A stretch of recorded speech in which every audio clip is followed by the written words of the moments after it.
Ismael Clemente, CEO de Merlin Properties.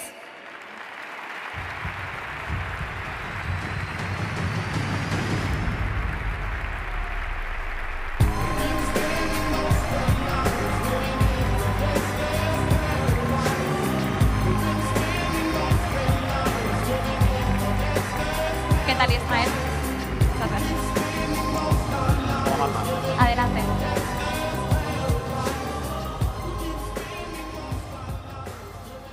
Bueno, Ismael, muchísimas gracias por acompañarnos en el Madrid Economic Forum y bueno, ya adelantaba, además has estado presente en la anterior edición también en Andorra, así que es un placer volver a contar contigo.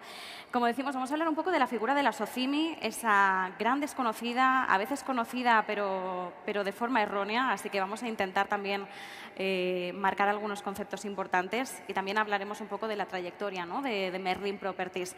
Si empezamos por la figura de la SOCIMI, ¿es todavía una gran desconocida en España?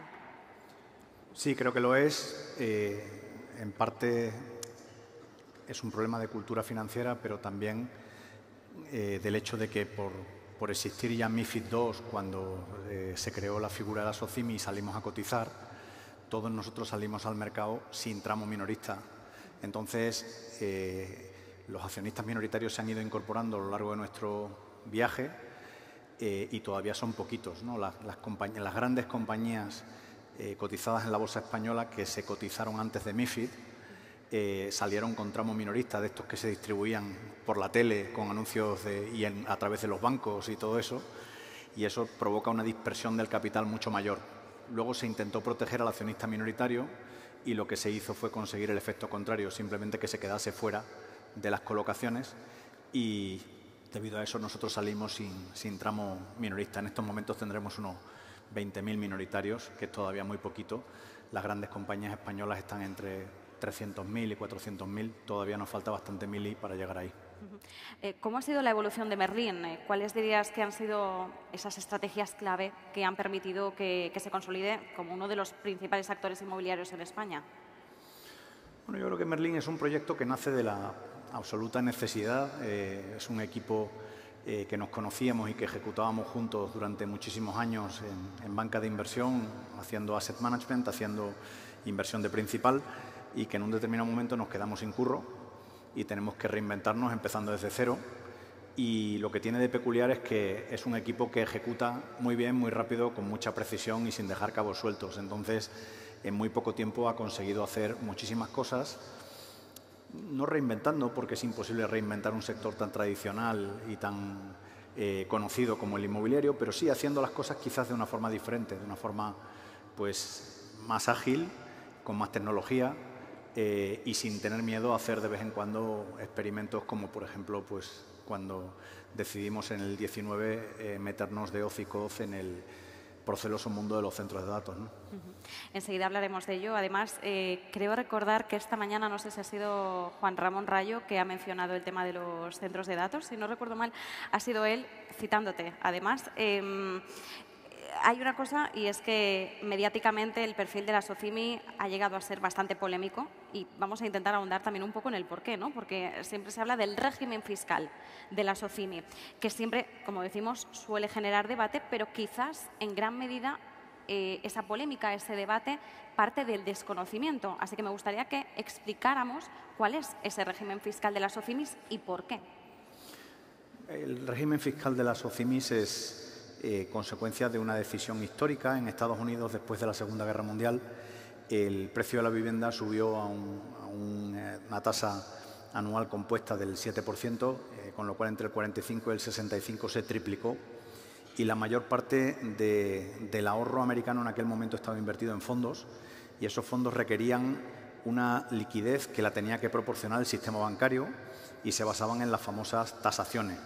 Esto nos suena por aquí en Europa, nos suena bastante. Entonces, el gobierno americano en algún momento tuvo miedo de que si había un revés en el sector inmobiliario pudiera afectar de forma negativa al sistema bancario y creó un sistema nuevo que se liquidaba vía bolsa, es decir, un híbrido entre un fondo y una sociedad mercantil con los medios de ejecución propios de una sociedad mercantil con formato de SA, con management de SA, consejo de administración de SA y vocación de largo plazo, igual que una SA, pero que no tributa en la fuente, no tributa directamente cada año en impuestos de sociedades, a cambio de estar obligada a enviar el grueso de su beneficio hacia arriba, donde sí tributa el receptor de ese flujo de caja.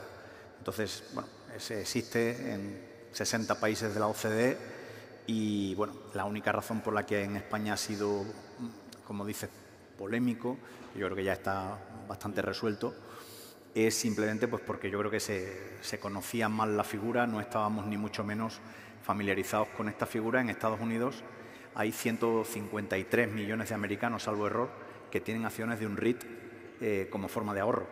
Entonces, prácticamente la mitad de los americanos tienen acciones de REITs. Eso hace que sea una figura muchísimo más popular, que cualquier maestro de Wisconsin utiliza para ahorrar e irse de vacaciones a Florida en verano, gracias a los dividendos que le paga, y en España pues no es tan conocida la figura. Pero bueno, yo creo que ya está superado, ha quedado circunscrito la posible modificación de régimen fiscal a las SOCIMIs que operan en el mercado de vivienda, y las que operamos exclusivamente en terciario, en lo que llaman los americanos commercial real estate, pues quedamos fuera del alcance de cualquier medida. Efectivamente, creo que podemos hablar ya en tiempo pasado, pero como bien decías, ¿no? Parte quizás de la falta de información o del desconocimiento, ¿no?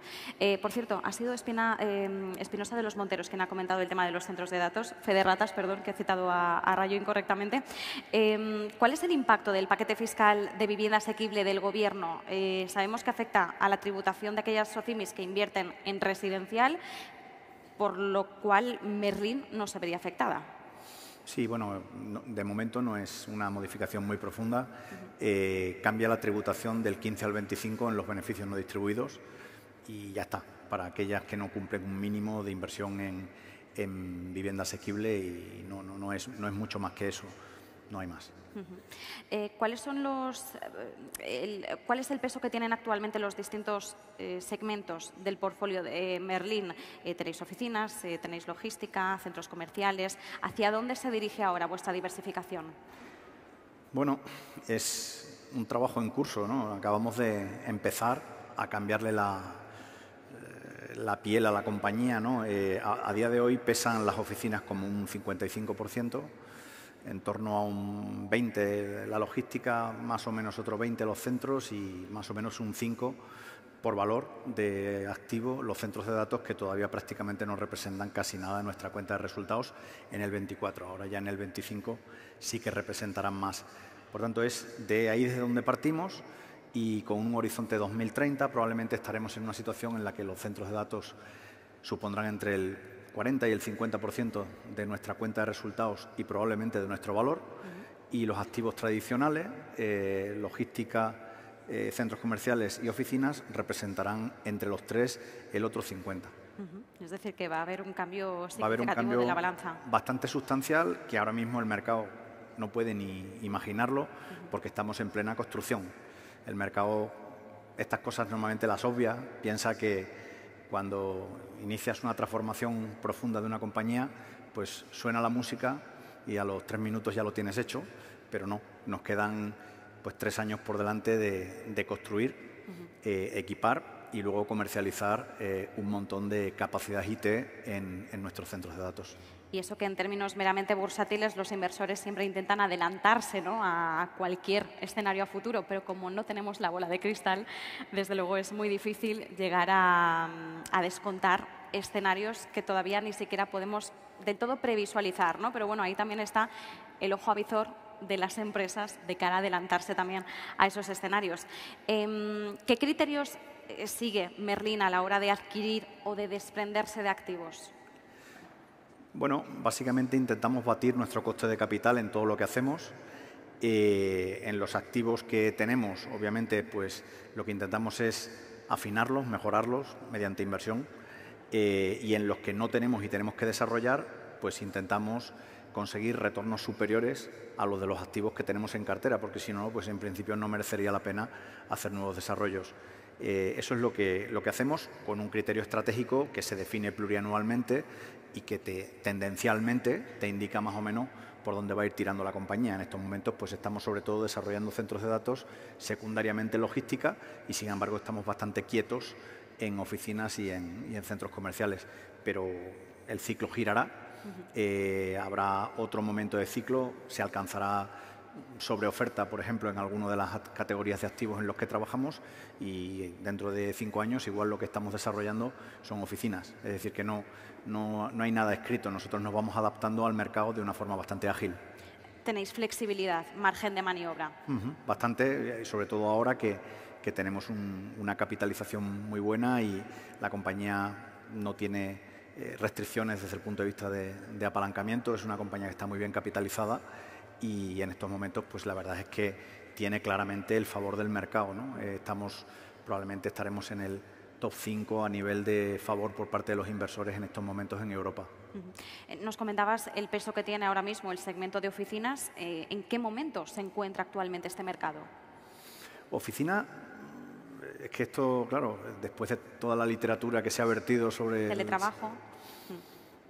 Oficinas en España no ha tenido problemas. De hecho, desgraciadamente o involuntariamente por mi parte, yo casi durante los años del COVID me convertí en una especie de Pepito Grillo de las oficinas y no sé qué, porque, pues, lo típico, mi madre, la pobre, allí en el pueblo, pensaba que las oficinas se iban a terminar porque el teletrabajo y no sé qué, y los funcionarios teletrabajan, y sí, pero los funcionarios, pero no todo el mundo podemos ser funcionarios. Entonces, pues, al final no ha pasado absolutamente nada, la penetración del teletrabajo ha sido ínfima y ahora, de hecho, estamos ya en el movimiento contrario. Los inversores ya no tienen tanto miedo al teletrabajo y los inquilinos lo que vemos es que están haciendo el movimiento contrario, están esponjando un poco sus ocupaciones porque la gente ha empezado a plantearse si una de los pilares de cualquier responsabilidad social corporativa es tratar bien a tus empleados, ¿no? España había corrido mucho en materia de densificación, teníamos un claro abuso de las praderas, de la sobredensificación, de los empleados sentados unos al lado de otros y teniendo que hablar de cualquier cosa privada en un phone booth. Y ahora pues muchas empresas están volviendo a una densificación más racional, tratando por tanto mejor a su talento, a su masa laboral, que yo creo que por otra parte es de sentido común, sobre todo en momentos como el actual, donde escasea como consecuencia de muchas cosas, de Bolonia, de una menor exigencia académica, de lo que sea, pues los empleados realmente capaces y productivos hoy en día no crecen en los árboles. Y como bien dices...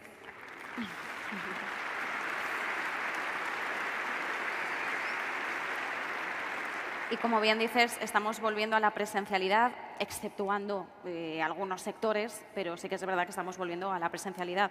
En mi caso no fue agradable hacer un programa de radio desde casa. Es una locura, no se lo recomiendo a nadie. Pero bueno, sí, al final también tenemos que volver en aquellos sectores donde es inevitable y hemos visto que no ha muerto el mercado de las oficinas, ni mucho menos, y podemos decirlo, ¿no?, 5 años después del confinamiento. Recientemente lanzaste una advertencia respecto al impacto que puede tener la actual tendencia de cambio de uso de oficinas a vivienda. ¿Qué es lo que está ocurriendo? Lo que está ocurriendo yo creo que lo sabe todo el mundo que está aquí, ¿no? Hay claramente un déficit de producción de vivienda en comparación con la formación neta de hogares. En España se están formando anualmente entre 200 y 240.000 hogares y la producción de vivienda en estos momentos no consigue pasar de 100.000 viviendas año. Esto causa un desequilibrio extraordinario que vamos a arrastrar durante muchísimos años a partir de ahora y que pues, ha mandado los precios en el segmento residencial al cielo y debido a eso muchas oficinas, sobre todo las que son brown, las que no han conseguido recibir inversión para convertirse en oficinas green, completamente puestas al día desde el punto de vista tecnológico y medioambiental, pues su highest and best use, como dicen los americanos, su mejor uso ya es abandonar el estatus de oficina y transformarse en residencial, porque reformado y vendido para pisos vale más que como oficina debido a lo que han corrido los precios en residencial. Entonces, eso es una tendencia de mercado, eso crea una presión y los propietarios pues aprovechamos esa tendencia para verter algunos de nuestros activos, quitarlos de la cola de CAPEX, es decir, renunciar a reformarlos a green, los dejamos brown, los vendemos y la reforma ya se la hacen, pero para transformar a residencial, y añades un poquito de stock, un poquito de oferta al mercado residencial que lo necesita como el comer, porque la verdad es que es un problema que se está empezando a volver muy grave. Habría que meterle mano.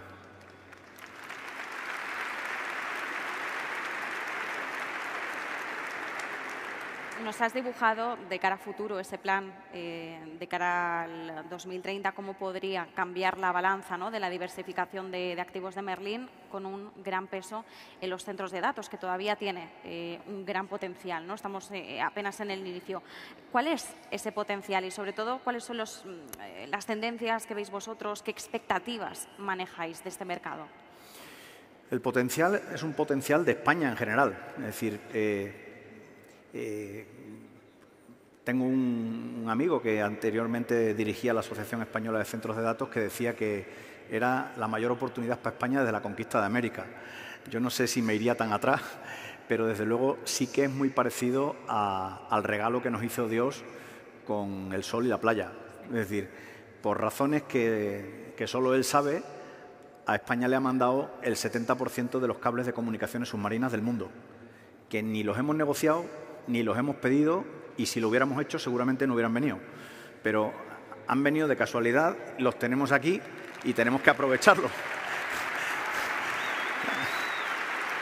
Sí. Tenemos un país extenso, con bastante territorio. Tenemos, y ahora va a haber grandes risas, tenemos una red eléctrica muy buena, muy robusta. Claro, la gente se ríe, pero el Madrid también tiene 3 jugadores por puesto de clase mundial y este año no se ha comido un colín, pero la culpa es de Ancelotti.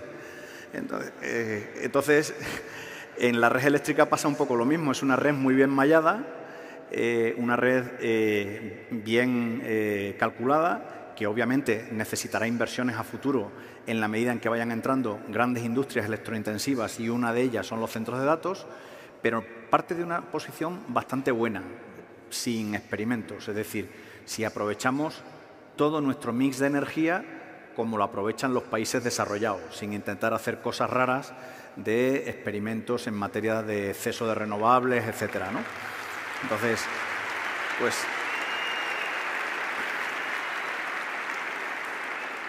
soy consciente de que esta pregunta está un poco fuera de tema, pero ¿consideras que realmente tenemos ese potencial para no dejar escapar la oportunidad de aprovecharla? Yo creo que lo tenemos clarísimamente. Nuestro único competidor a día de hoy en Europa son los nórdicos, pero los nórdicos tienen 2 problemas. Primero, tienen redes muchísimo más pequeñas y más débiles que la española, muchísimo menor delta, muchísimo menor exceso de generación respecto de consumo. España tiene un exceso de generación respecto de consumo enorme. Lo único que pasa es que hay un montón de energías que hacen curtailing, es decir, que durante el día no vierten a la red, porque como no hay consumo suficiente, tú tienes que ir casando constantemente consumo con generación. Entonces, cuando tú miras las estadísticas oficiales, ves 240 teras aproximadamente anuales de consumo y la generación está ahí en 260, pero la capacidad está más bien entre 550 y 600. Entonces, hay un tremendo exceso de potencial de generación que no se está aprovechando, que se podría aprovechar en centros de datos. Nuestra energía, además, es una energía razonablemente barata en comparación con el resto de Europa. Nuestros únicos competidores son los nórdicos. Nosotros aquí tenemos un problema en los meses cálidos de exceso de calor, pero los nórdicos tienen un problema de condensación, porque tienen exceso de frío y de humedad. Por tanto, estamos igual, el hándicap es igual para los dos.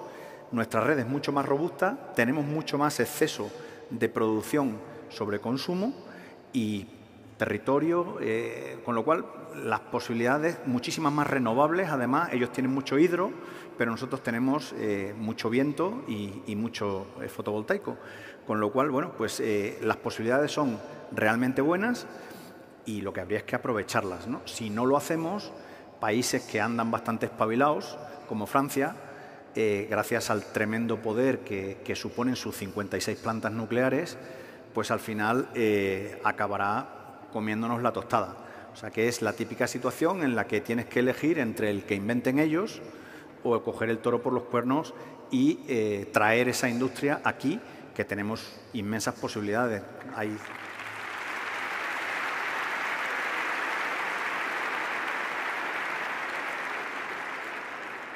Volviendo al sector inmobiliario en sí, ¿cuáles crees que van a ser esas tendencias que van a marcar el sector de cara a los próximos 5 años? Esos sectores inmobiliarios que veis que están atrayendo mayor interés por parte de los inversores. Bueno, sin ninguna duda, quizás en estos momentos el activo más buscado por parte de los inversores son precisamente los centros de datos, que es un híbrido entre inmobiliario e infraestructura.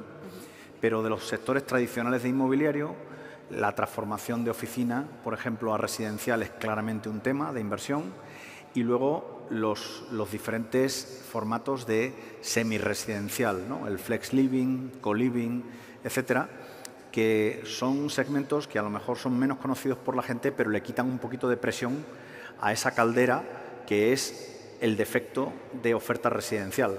Por lo menos una persona puede irse a vivir a un flex living o a un co-living y, aunque no sea lo ideal, pero estás quitando un potencial oferente dentro del mundo residencial que lo único que haría sería subir aún más los precios, que empiezan a resultar ya un auténtico problema para el acceso de un montón de jóvenes al mundo de la vivienda. Entrando en materia bursátil, porque además nos estamos quedando sin tiempo, ¿cómo valoras el rendimiento de Merlin Properties desde su salida a bolsa en 2014 hasta hoy? Pues muy bien.